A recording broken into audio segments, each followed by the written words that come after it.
Dear students, let us start the discussion on today's newspaper, that is 25th April 2016. Now the first article is how to improve the effectiveness of the parliament. What are the loopholes which we are seeing as of now? The first thing that comes to our mind is frequent disruptions. The second is guillotine of the budget. And the third is the sessions which are being prorogued to give or else to formulate the ordinances, and decreasing the role of the Rajya Sabha by taking the money bill route. These are the various challenges we are seeing to the parliamentary role these days. Coming to first, now, last time almost 75% of the time of Rajya Sabha is went in disruptions. And now two important bills are coming before the House. One is GST bill and bankruptcy code. Both of them are very essential for financial streamlining of the country. And coming to the guillotine, the demands for grants which are not being voted due to paucity of the time are deemed to be voted by applying the guillotine. Now we observe only 0.7% of the total budgetary proposals were taken for discussion and voted as demands for grants. 99.3% of the total demands for grants are guillotined.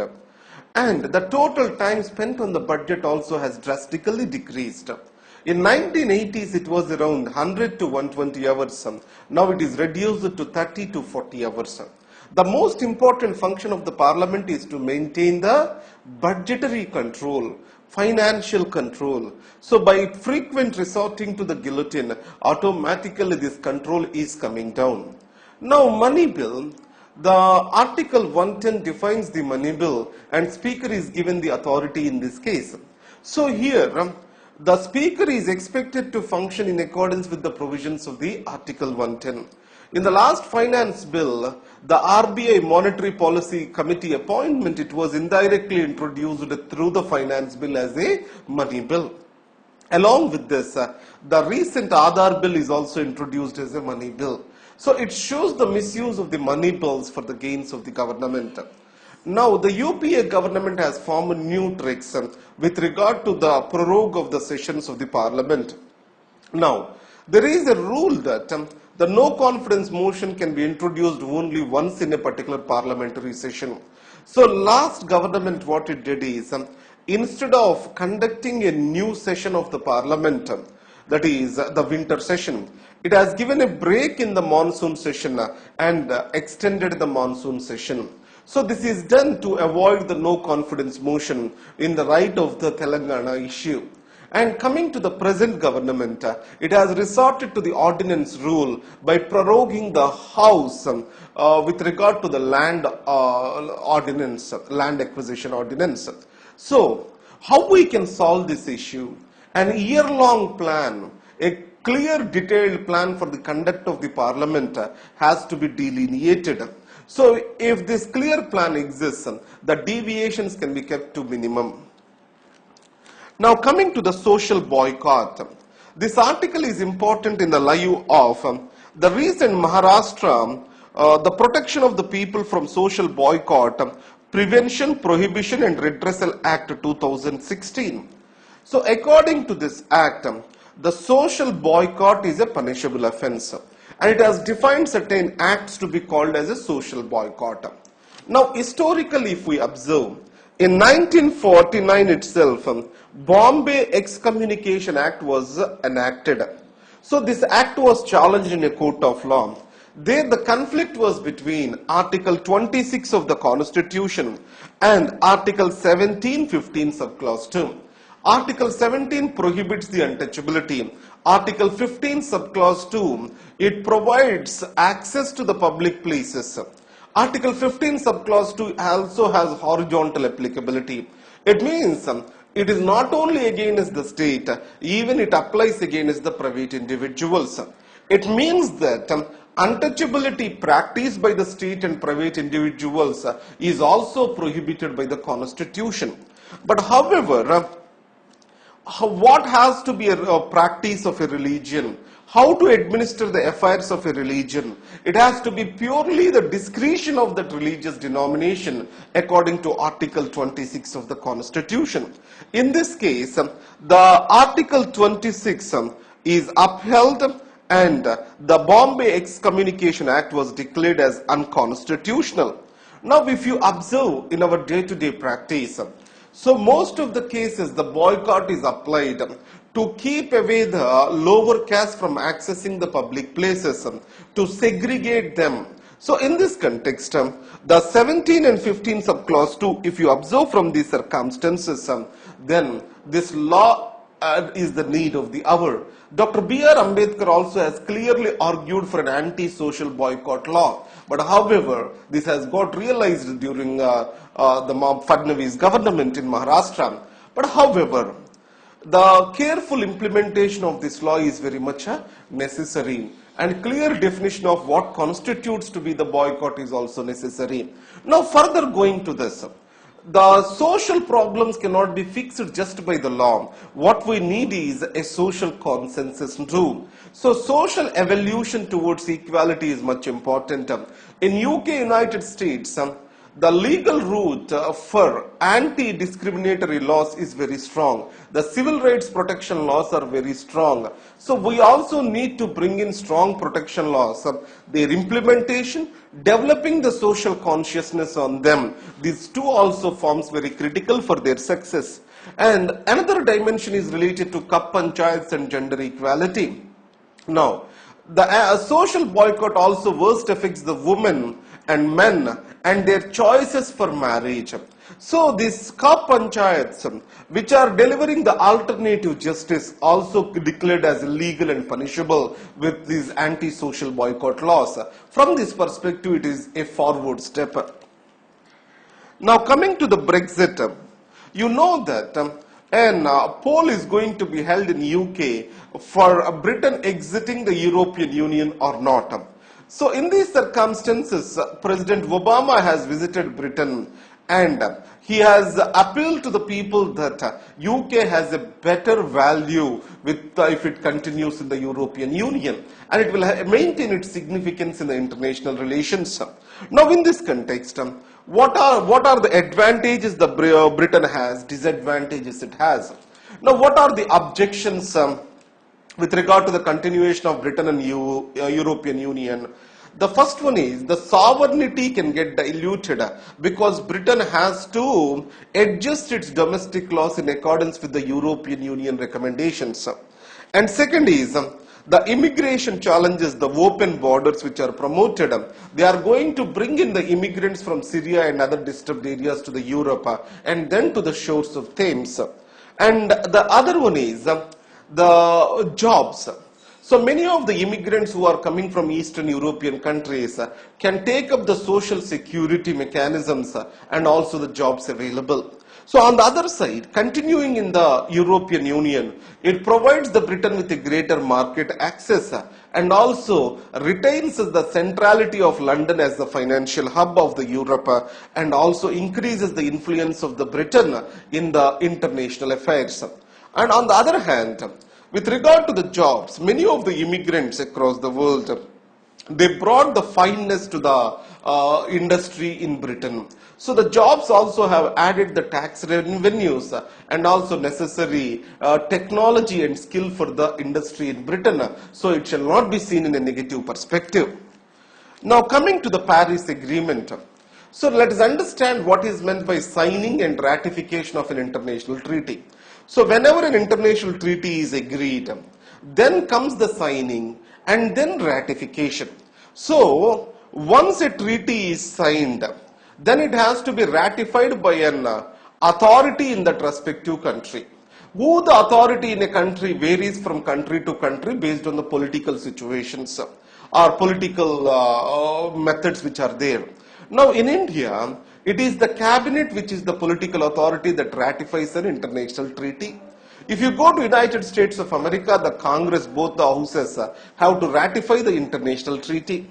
And Coming to this ratification, if you observe the Kyoto Protocol, though United States have signed that, the United States Congress did not ratify that.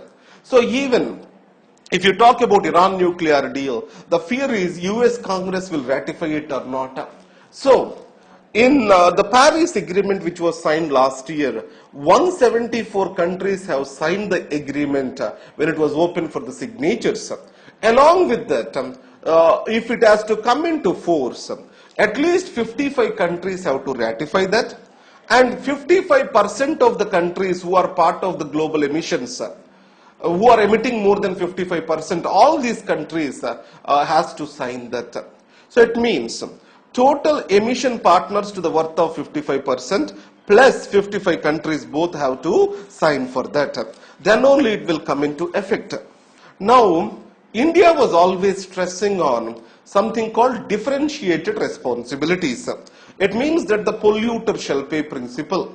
So in line with this, India is arguing in favor of the energy intensity. So the energy consumed for a unit of GDP growth will be reduced by India. It is not talking about direct emission reductions, but energy intensity reduction.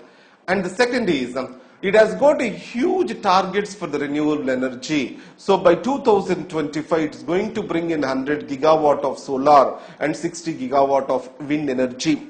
So added to that, the carbon taxation has increased in India. So either it is a coal cess or excise duties with regard to the petroleum and diesel products are concerned.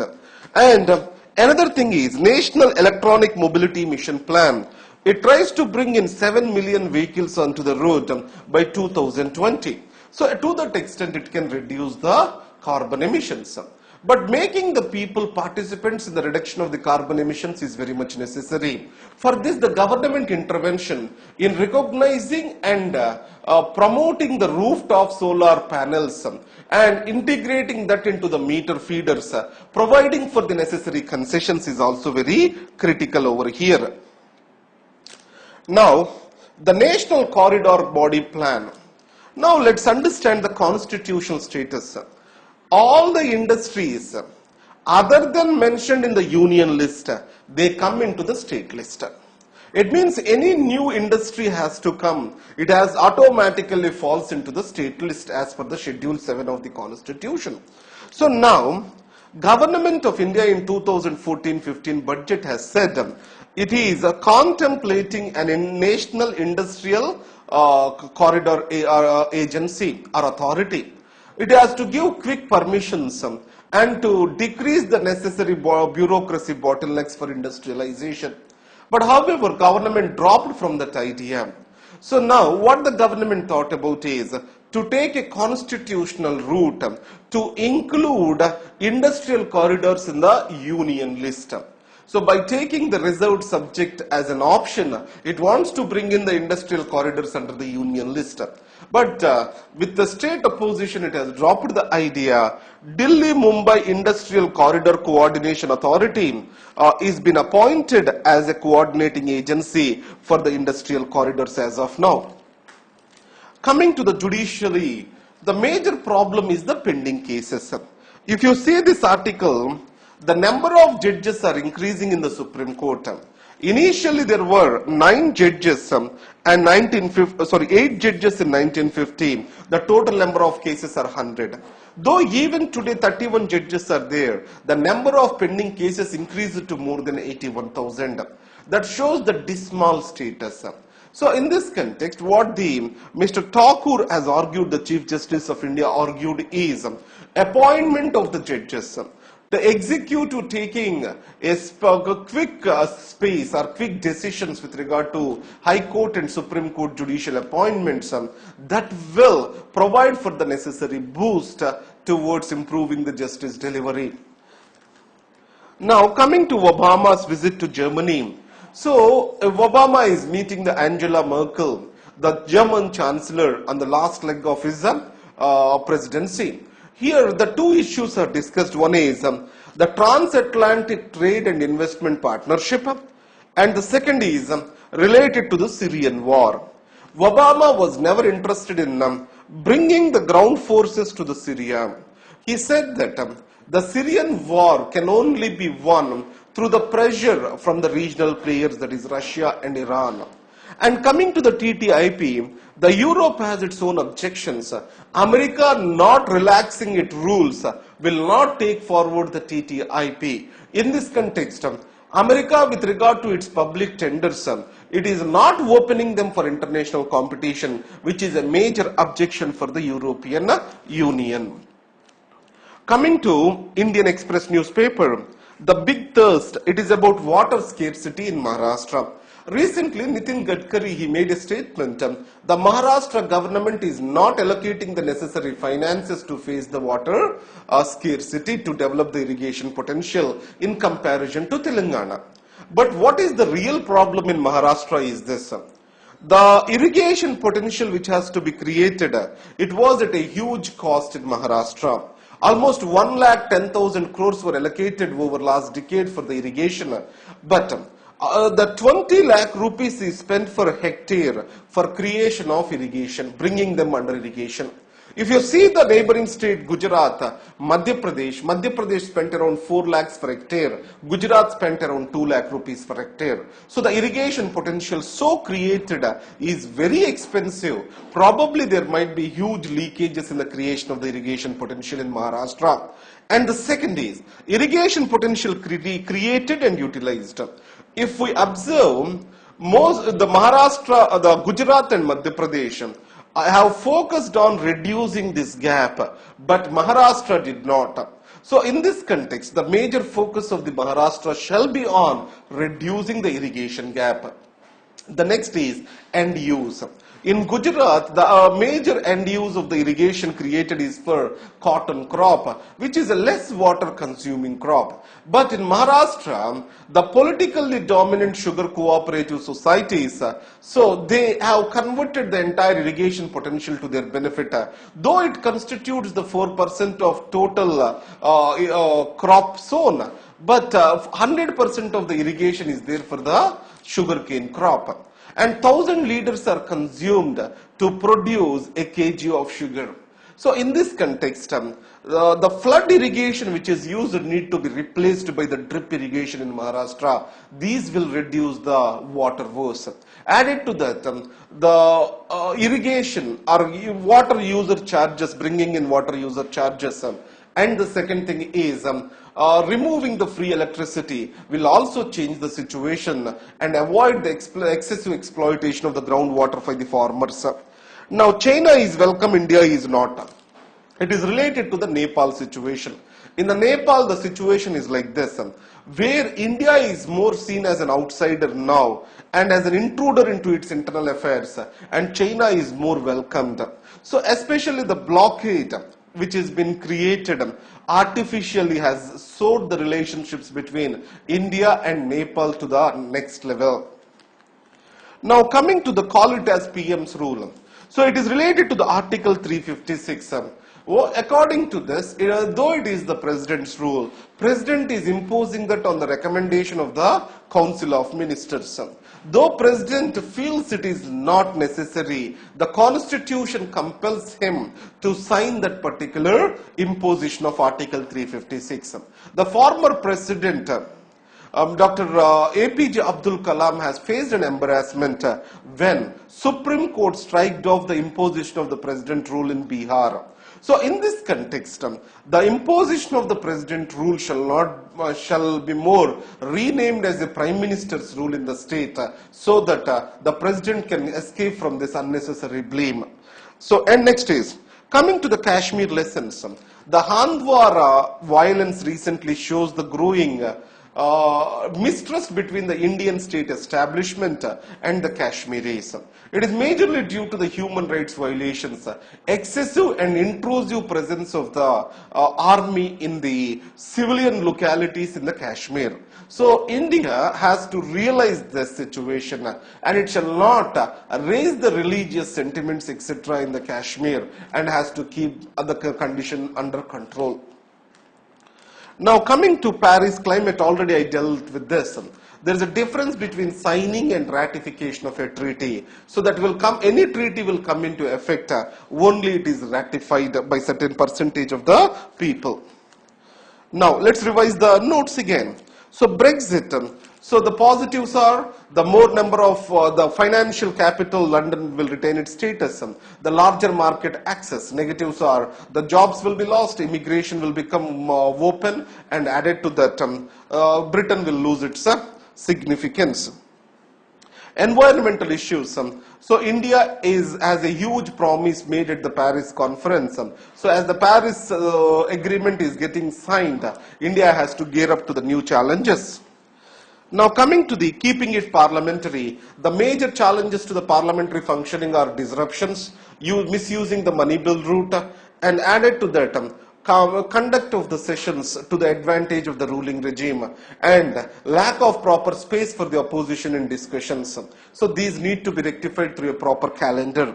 Making it less human, the social boycott laws have to be made, and the Article 15 subclause 2 and Article 17 will be effectively implemented with anti-social boycott laws. Coming to the news, the more now judges appointed for high courts and supreme courts will effectively reduce the backlog cases. Now, who has to create the new judges? It is by the parliament. Industrial sector. So, National Industrial Corridor Authority, which is proposed by the government, is dropped. Now coming to the Germany, so on Syria, no ground troops will be placed and the pressure on Iran and Russia will be increased. And on TTIP, the America shall move out from the protectionist measures is the demand of the EU. Workers' Bank proposal. In this, the EP of Employment Provident Fund will be converted into a bank. In this context, the Ministry of Labour Affairs has consulted the RBI to what extent it can be implemented. And Maharashtra challenges. It is due to high cost of the irrigation potential created, which is around 20 lakh rupees per hectare, and added to that, huge gap between the potential created and utilized. And finally, the end use is more towards water intensive cropping, and added to that, the lack of user fee for the water and free power are also worsening the situation in Maharashtra. So these are the important articles for today. Thank you very much. All the best.